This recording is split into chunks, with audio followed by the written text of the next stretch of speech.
प्यारे बच्चों, अब हम कक्षा 6 की हिंदी का पहला पाठ पढ़ेंगे, जो कि एक बहुत सुंदर कविता है। प्रस्तुत कविता केदारनाथ अग्रवाल द्वारा लिखी गई है और कविवर ने इतना सुंदर ये चरित्र चित्रण किया है इसमें कि वास्तव में जो एक चिड़िया के माध्यम से क्या क्या चीज़, किस किस चीज़ का महत्व ये बतलाना चाहते हैं। क्योंकि आज लोग अन्न के महत्व को नहीं समझ रहे हैं, आज लोग पानी के महत्व को, पानी को बचाने की नहीं सोचते हैं, उसको व्यर्थ ही बर्बाद करते हैं।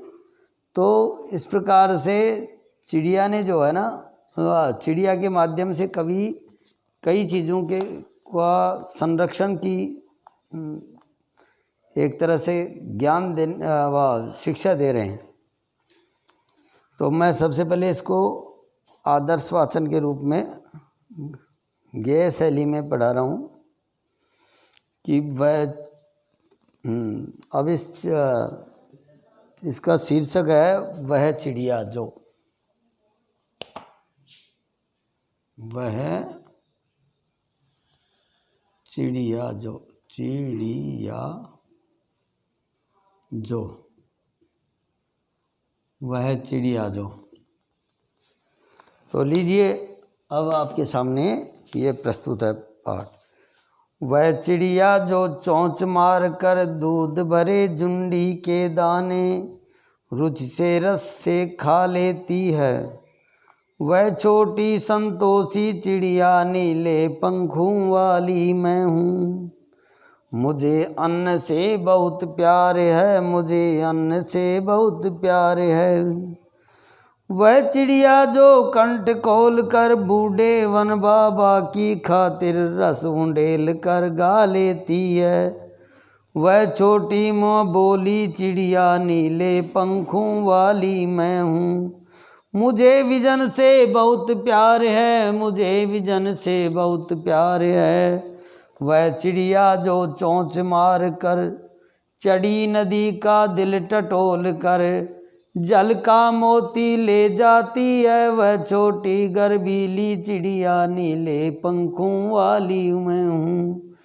मुझे नदी से बहुत प्यार है, मुझे नदी से बहुत प्यार है। इस प्रकार से ये चिड़िया की एक सुंदरतम जो एक संदेश की, एक शिक्षा की जो बात है, वो 3 बातों को उन्होंने बताया है।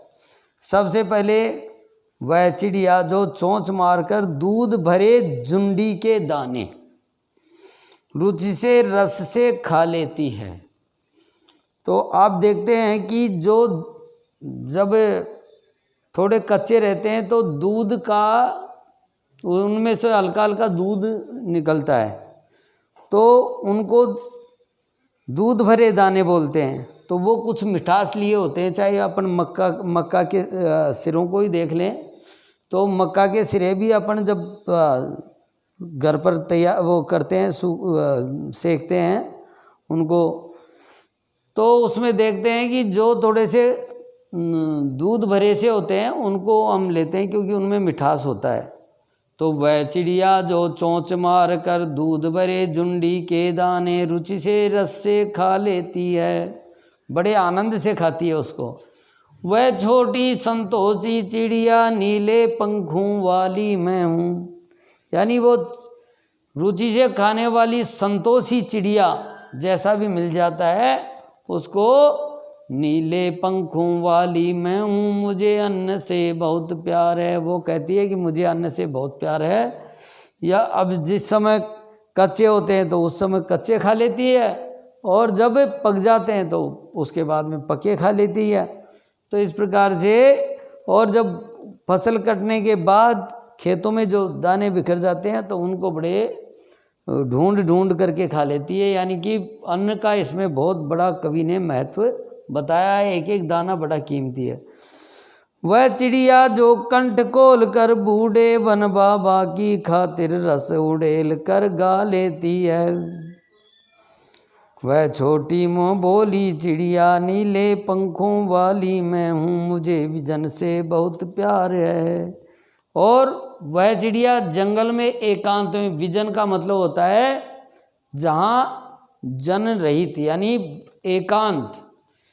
वह चिड़िया जो कंठ खोल कर बूढ़े वन बाबा की खातिर, यानी बूढ़े वन बाबा को प्रसन्न करने के लिए, यानी उसकी स्तुति जो करती है वो, जैसे कोयल है, कोयल कूक करके, और वो नीले पंखों वाली जो चिड़िया है वो अपनी मधुर सी आवाज़ में रस घोल करके और बिल्कुल लड़ा लड़ा करके इस प्रकार से गा लेती है। वह छोटी मोह बोली चिड़िया नीले पंखों वाली मैं हूँ, मुझे विजन से बहुत प्यार है।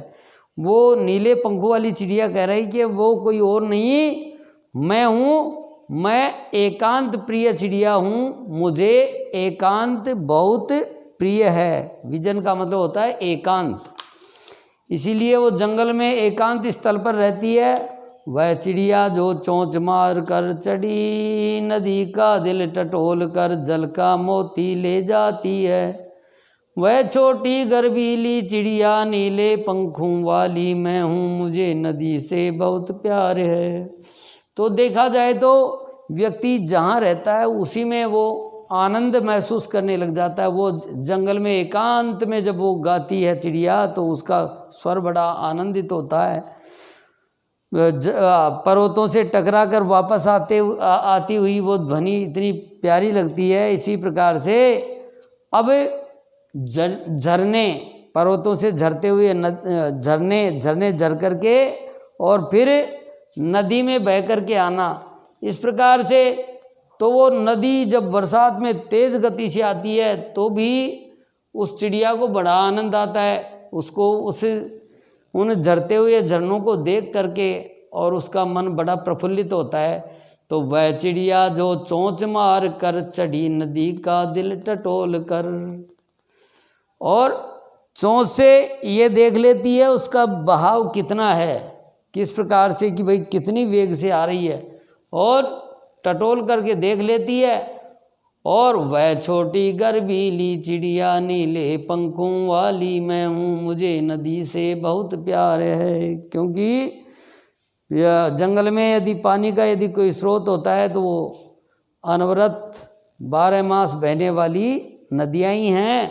और नदी जब बरसात का समय होता है तो तीव्र वेग से आती है, तो उस वेग को नापने के लिए वो अपनी चोंच का इस्तेमाल करती है, और चोंच से जब वो पानी का तेज वो जो बहाव आता है उसको भांप लेती है, फिर उस तेज बहाव में से भी वो अपनी प्यास बुझाने के लिए 2-4 बूंद उसको जितनी चाहिए उतनी ले लेती है। इस प्रकार से ये बड़ी सुंदर कविता, प्रकृति का चित्रण, एकांत, और ये नदी झरने, और इस प्रकार से ये कवि के द्वारा कल्पना की गई ये बहुत सुंदर कविता केदारनाथ जी अग्रवाल साहब ने बहुत सुंदर कविता लिखी है, बड़ा आनंद देने वाली है। प्यारे बच्चों, इसको याद करना, और मैंने आपको इसका हिंदी अर्थ बता दिया।